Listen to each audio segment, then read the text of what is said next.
নমস্কার বন্ধুরা, ঘরগিন্নি অলরাউন্ডার চ্যানেলে সকলকেই স্বাগত। প্রতিদিনের মতো আবার আমি চলে এসেছি তোমাদের জন্য দুর্দান্ত স্বাদের একটা রেসিপি নিয়ে। আজ আমি বানাচ্ছি ঢ্যাঁড়সের দো পেঁয়াজা। ঢ্যাঁড়সের দো পেঁয়াজা বানানোর জন্য আমি এখানে 300 গ্রাম মতো ঢ্যাঁড়স নিয়েছি। ঢ্যাঁড়সগুলোকে আগে আমি জল দিয়ে ভালো করে ধুয়ে নিয়েছি এবং ঢ্যাঁড়সগুলোকে আমি দুভাগ করে কেটে নিয়েছি। দেখো বন্ধুরা, এই বাটির মধ্যে আমি কিছু মশলা নিয়ে নিচ্ছি। এখানে নিয়েছি হাফ চামচ ধনে গুঁড়ো, হাফ চামচ জিরে গুঁড়ো আর 1 চামচ হলুদের গুঁড়ো, আর নিয়ে নেব হাফ চামচ মতো Kashmiri red chilli powder. Kashmiri red chilli powder দেব শুধুমাত্র সুন্দর একটা কালার আসার জন্য। তোমাদের এটা ইচ্ছে হলে দিতেও পারো, আবার নাও দিতে পারো। তোমরা এখানে শুকনো লঙ্কার গুঁড়ো ব্যবহার করতে পারো। আমি কিন্তু শুকনো লঙ্কার গুঁড়োটা ব্যবহার করব না। দেখো, আমি একটু জল দিয়ে মশলাটাকে খুব ভালো করে ভিজিয়ে নিলাম। ওভেনে আমি কড়াই বসিয়ে দিয়েছি। কড়াইতে দিয়েছি 2 টেবিল চামচ মতো সর্ষের তেল। সর্ষের তেল খুব ভালো করে গরম করে নিয়েছি। এখন আমি ঢ্যাঁড়সগুলোকে দিয়ে ভেজে নেব। ঢ্যাঁড়সগুলোকে আমি খুব বেশি ভাজবো না, আমি হালকা করেই ঢ্যাঁড়সগুলোকে ভেজে নেব। দেখবে বন্ধুরা, ঢ্যাঁড়সের মধ্যে একটা পিচ্ছিল বা আঠালো ভাব থাকে। আমরা যদি ঢ্যাঁড়সগুলোকে ধুয়ে নিয়ে ভালো করে সুতির কাপড় দিয়ে মুছে নিই, তারপরে যদি কেটে নিই, তাহলে কিন্তু ঢ্যাঁড়সের মধ্যে আর পিচ্ছিল বা আঠালো ভাবটা থাকে না। আর সঙ্গে সঙ্গেই যদি ঢ্যাঁড়স জলে ধুয়ে নিয়ে কাটা হয়, তাহলে কিন্তু ঢ্যাঁড়সের মধ্যে আঠালো বা পিচ্ছিল ভাবটা থেকে যায়। ঢ্যাঁড়সগুলোকে আমি একটু নাড়াচাড়া করে নিয়ে লো ফ্লেমে 1 মিনিট মতো ঢাকা দিয়ে নিয়েছি। এখন আমি ঢাকা সরিয়ে একটু নাড়াচাড়া করে নিচ্ছি। এখন আমি এখানে দিয়ে দেব অল্প একটু নুন দিয়ে মিডিয়াম ফ্লেমে একটু নাড়াচাড়া করে নেব। তোমরা তো ঢ্যাঁড়সের অনেক রকম রেসিপি বানিয়ে খেয়েছো, একবার ঢ্যাঁড়সের দো পেঁয়াজা বানিয়ে খাবে, দেখবে খেতে খুবই ভালো লাগবে।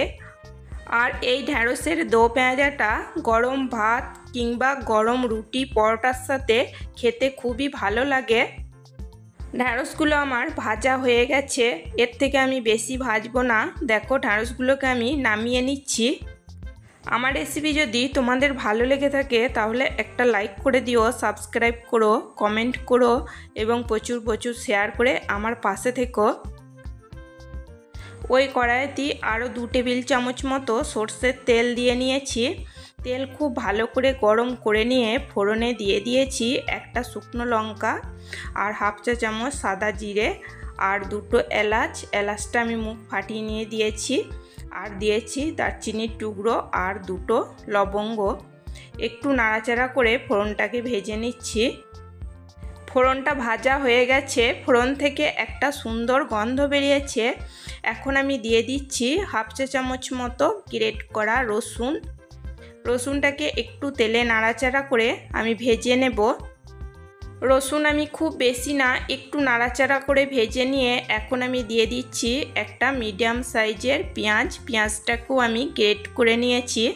গ্রেট করা পেঁয়াজও একটু নাড়াচাড়া করে মিশিয়ে নেওয়ার পর দিয়ে দিচ্ছি হাফ চামচ মতো আদা। আদাটাও আমি গ্রেট করে নিয়েছি। আমি এখানে পেঁয়াজ, রসুন এবং আদা গ্রেট করে নিয়ে দিয়েছি। তোমরা চাইলে কিন্তু এগুলোকে পেস্ট বানিয়েও দিয়ে নিতে পারো। আর দিয়ে দিয়েছি 2-3টে কাঁচা লঙ্কা। ঝালটা তোমরা তোমাদের পছন্দ মতো দিয়ে নেবে।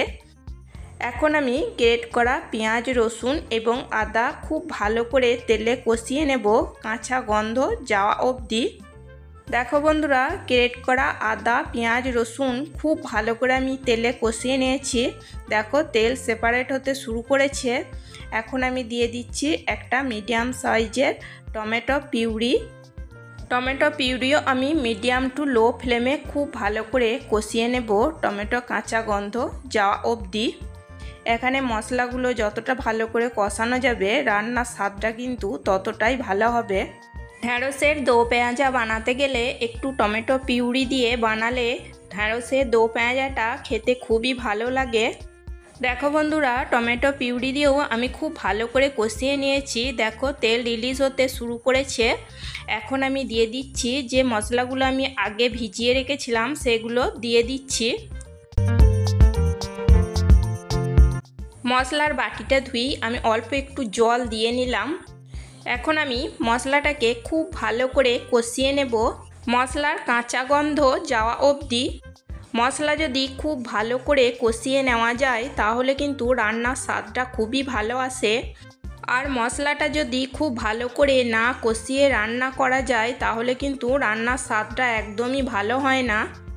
দেখো বন্ধুরা, মশলাটা আমি খুব ভালো করে কষিয়ে নিয়েছি আর একটুও মশলার মধ্যে কাঁচা গন্ধ নেই। আর মশলা থেকে তেল সেপারেট হতে শুরু করেছে। এখন আমি দিয়ে দিচ্ছি অল্প একটু গরম জল দিয়ে একটু নাড়াচাড়া করে নিচ্ছি। নাড়াচাড়া করে নিয়ে এখন আমি দিয়ে দিচ্ছি ভেজে রাখা ঢ্যাঁড়স। মশলাতে আমি একটু জল দিয়েছি কারণ ভেজে রাখা ঢ্যাঁড়সগুলোকে দিয়ে একটু নাড়াচাড়া করে নিয়ে আমি লো ফ্লেমে ঢাকা দিয়ে 2 মিনিট মতো রান্না করে নেব। এতে করে ঢ্যাঁড়সগুলো মশলার সাথে খুব ভালো করে কষিয়ে নেওয়া যাবে। লো ফ্লেমে 2 মিনিট মতো আমি ঢাকা দিয়ে কষিয়ে নিয়েছি। দেখো বন্ধুরা, তোমরা কিন্তু দেখেই বুঝতে পারবে যে ঢ্যাঁড়সগুলোও কিন্তু খুব ভালো মতো মশলার সাথে কষিয়ে নেওয়া হয়েছে। একটু নাড়াচাড়া করে নিচ্ছি। এখন আমি দিয়ে দিচ্ছি অল্প একটু কসুরি মেথি। তোমরা চাইলে এখানে ধনেপাতা দিতে পারো, কিন্তু আমার কাছে ধনেপাতা নেই, সেই জন্য আমি কসুরি মেথি দিয়ে দিলাম। অল্প একটু চিনি দিয়ে দিলাম। চিনিটা আমি হাফ চামচের থেকেও কম দিয়েছি। আর দিয়ে দিচ্ছি টেস্ট অনুযায়ী নুন। এবার আমি সব কিছু নাড়াচাড়া করে খুব ভালো করে মিশিয়ে নিচ্ছি। নুনের পরিমাণটা বুঝে দিতে হবে, কারণ ঢ্যাঁড়সগুলো যখন আমি ভেজে নিয়েছিলাম তখন অল্প একটু নুন দিয়েছিলাম, আর একটু নুন লাগবে সেই জন্য আমি দিয়ে নিলাম। নাড়াচাড়া করে মিশিয়ে নেওয়ার পর এখন আমি দিয়ে দিচ্ছি প্রয়োজন মতো গরম জল। গরম জল দিয়ে আবারও আমি নাড়াচাড়া করে খুব ভালো করে মিশিয়ে নিচ্ছি এবং ঢাকা দিয়ে মিডিয়াম টু লো ফ্লেমে কিছুক্ষণ রান্না করে নেব। 2 থেকে 3 মিনিট মতো আমি মিডিয়াম টু লো ফ্লেমে ঢাকা দিয়ে রান্না করে নিয়েছি। এখন আমি ঢাকা সরিয়ে নিয়েছি, একটু নাড়াচাড়া করে নিচ্ছি।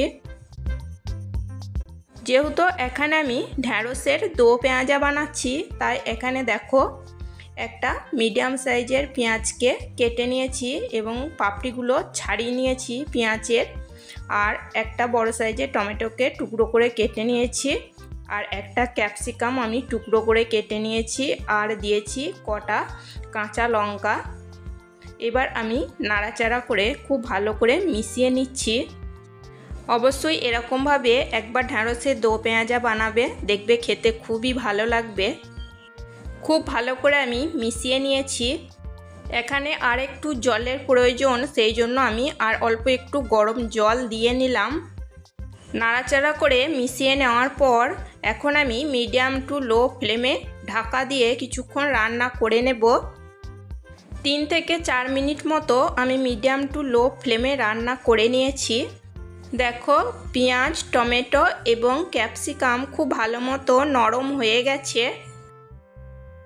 এখন আমি দিয়ে দিচ্ছি হাফ চামচ মতো চাট মশলা। চাট মশলা খুব ভালো করে মিশিয়ে নিচ্ছি। চাট মশলাটা দিলে ঢ্যাঁড়সের দো পেঁয়াজাটা খেতে খুবই ভালো লাগে। চাট মশলা মিশিয়ে নেওয়ার পর এখন আমি দিয়ে দিচ্ছি হাফ চামচ মতো গরম মশলা। গরম মশলাও খুব ভালো করে আমি ঢ্যাঁড়সের দো পেঁয়াজার সাথে মিশিয়ে নেব। ব্যাস তৈরি হয়ে গেছে ঢ্যাঁড়সের দো পেঁয়াজা। আজকের মতো এই পর্যন্তই। আবার আসবো অন্য কোনো নতুন রেসিপি নিয়ে। সবাই সুস্থ থাকবে, ভালো থাকবে। আর যারা এতক্ষণ পর্যন্ত আমার সাথে ছিলে তাদেরকে জানাই অসংখ্য অসংখ্য ধন্যবাদ।